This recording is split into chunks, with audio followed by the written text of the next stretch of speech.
Hey, welcome today back to the channel, All Things Business. We got a great one for you today. And if you haven't subscribed, please subscribe. And also, if you can, go to this website if you want and click subscribe. And the message will pop up and just add your email address and click bottom. And also leave a comment if you can. We're so glad to have you today. Today, my talk is going to be about champions, knows, adversities is a catalyst for mental toughness. To be a champion, you got to understand mental toughness. A lot of people were born without mental toughness. Some of us were born. What I mean by that is that software that you came with was downloaded into your hard drive when you were at birth. There you go. Drive. Know you want to be something. You knew you were here for a reason. So toughness. And today, a lot of people don't have toughness. You know, I was brought up in the area, you shook a hand, that means something. You're tough. You're born as a kid, tough. You wrestle, you're tough. What action steps are you going to take today to overcome your adversities of toughness? Toughness is so important for champions that we understand it. You know, I made a decision, is one of the keys, make a decision. I made this decision at a young age. I wanted more for my life.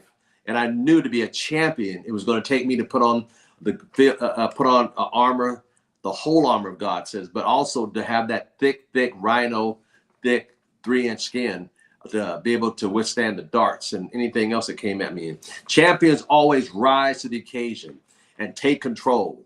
When the average person will flee in panic, I'll say it again, they flee in panic. Their emotions kicked in overtime with fear and unbelievable doubt. And they doubt themselves. They question themselves at everything they do. But a champion can't afford that. A champion like General Patton, one of my billionaire mentors, loved General Patton because he was he was a champion. He got out there, the front soldiers on the front line, him and his pistols with the pearl handles on them. He was a true champion because he went in the trenches to get the things done. On the other hand, champions are they have a calmness about them.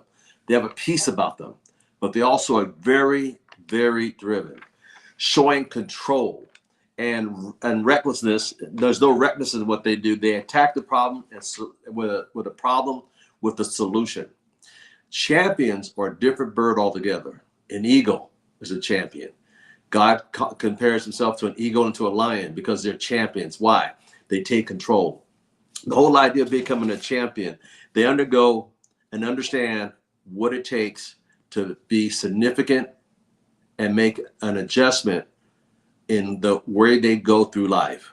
They understand how to magnify in a situation and also how to take advantage of one.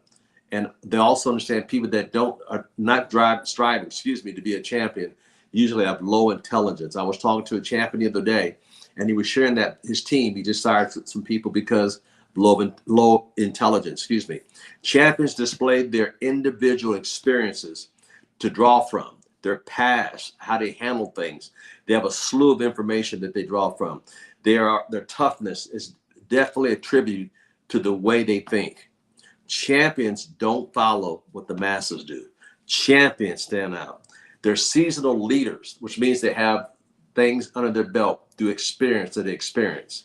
It's also reflect their characteristics and their willingness to grow and to understand certain situations. With life experiences under their belt, they seek wisdom and clarity to everything they do. And they have a reason why they do what they do. Trust me. On the other hand, the novelist, unexperienced person will speak from emotions. And so many things, and so many times, people are led by their emotions rather than sitting back and thinking about what they're going to say next. For an example, it's always important first for them to think through the dilemma that they're faced before making a comment or decision. Where a novelist will automatically speak out and then wish they could bring it back in after they make the mistake of speaking without thinking. A wise person will take their time to observe the options that they have available in front of them before they speak out. Their comments are very powerful, and they look at every angle of the situation before speaking. Or the novelist will speak out and look at the angle later. The champion looks at all the angles first. Why? Because once your words are out in your mouth into the universe, it echoes through space and time, and you can never claw them back, no matter what. Even in text messages, that's very careful, because once they're out, they're always out there forever. Even if you think you can delete it, you can. Champions think through every word that they're going to send before they send it. Either you're hanging out, because those words are going to hang out there forever, folks, forever. Even with an apology behind them, those words, once gone out, can never come back in. They'll linger into the universe forever. It's very important that you understand the words you're going to say before you say them and think it through. We all have done this in the past. I know I've done it, but let's not repeat it in the future, because the adversities that champions go through, they understand.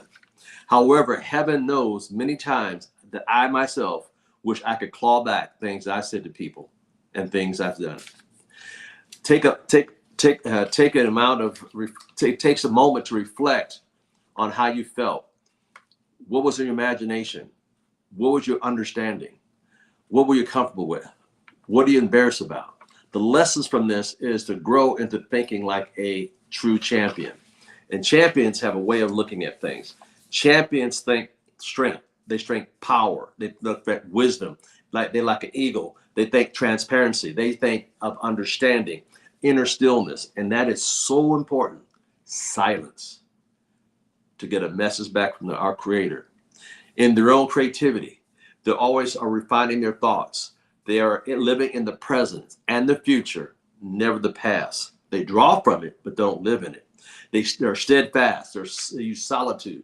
They use their imagination, their readiness, and most of all, they're free thinkers. Free thinkers. So much. If you need to further help. Whenever you come into a situation, ask yourself, how would somebody you admire, how they would handle this as a champion? What would they say? What would they do? Where would their eyes, look through their eyes for the solution that you have for your question before you answer it. Use what they would do.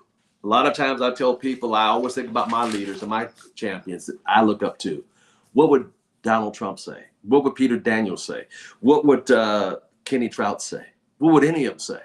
So I look back and wonder what they would say. And then I find my answer sometime in what they would say. Does this surprise you? Remember, success does leave clues.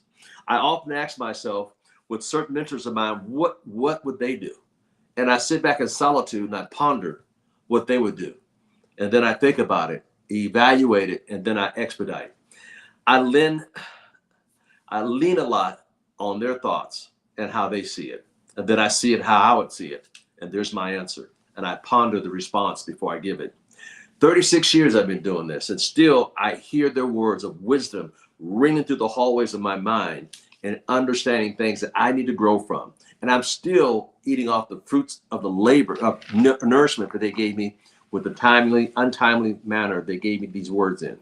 It still guides me today and influences me through my decisions. Wow. What kind of yardstick are you using to measure your success and how you handle adversities? Very important to understand. Through life, there's going to be decisions and hills and valleys, and there's going to be complex valleys that you're going to go through. And you're going to be pondering many things in life. But as a leader gathers knowledge, store those in the framework of your mind, or the download into your mind. The key is also learn and lean daily on what you can learn to add power to your leadership as a champion. You know, I pray and I use guidance from him to give me insight to what I need to draw answers from. And if you have an urge, I would say start today with giving him his power to think about what you need help with. You know, one of the things I use to go through adversity is I sit up in the morning. My schedule is I get up about 4 a.m. I start off with prayer, cup of tea, pray, and I look at things I need help with. And in quiet and the stillness of the morning, I got solutions and answers. And I lean not to my own understanding, but in all my ways, I acknowledge him. And he has directed my path. And I'll tell you what, as people out there around the world, trust me, use that sometime. After that, I get up and take a walk and work on my Spanish. And sometimes even through my listening to Spanish, I get a blessing and I get an answer to whatever I'm challenged with that day. After that, I come home, do a couple conference calls, and guess what? I take a little time to sit back and meditate. And through the meditation, I get answers and I get solutions.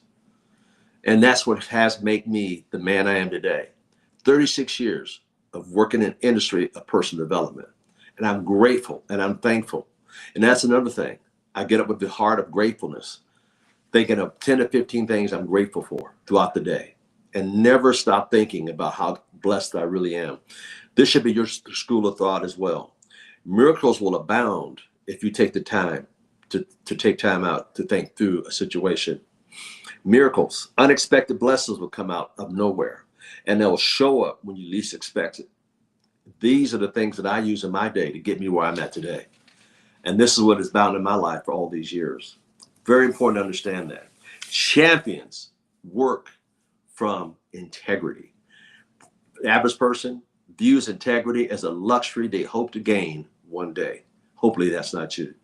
One of the most important qualities to be a world-class champion is to be a person unwavering with integrity on top of the list of things that you're striving for. I'll say it again. Integrity should be on the top of that list. There's also be laser focus on other obstacles and targets that you have in your life. Another strong quality of a leader is independence. Very important, because we love our freedom.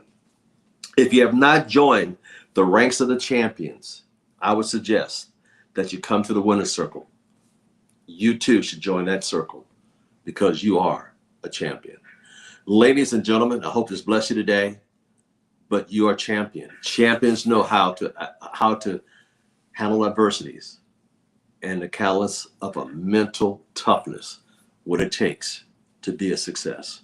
God bless you. Join the winner's circle. Thank you for your time. Bye-bye.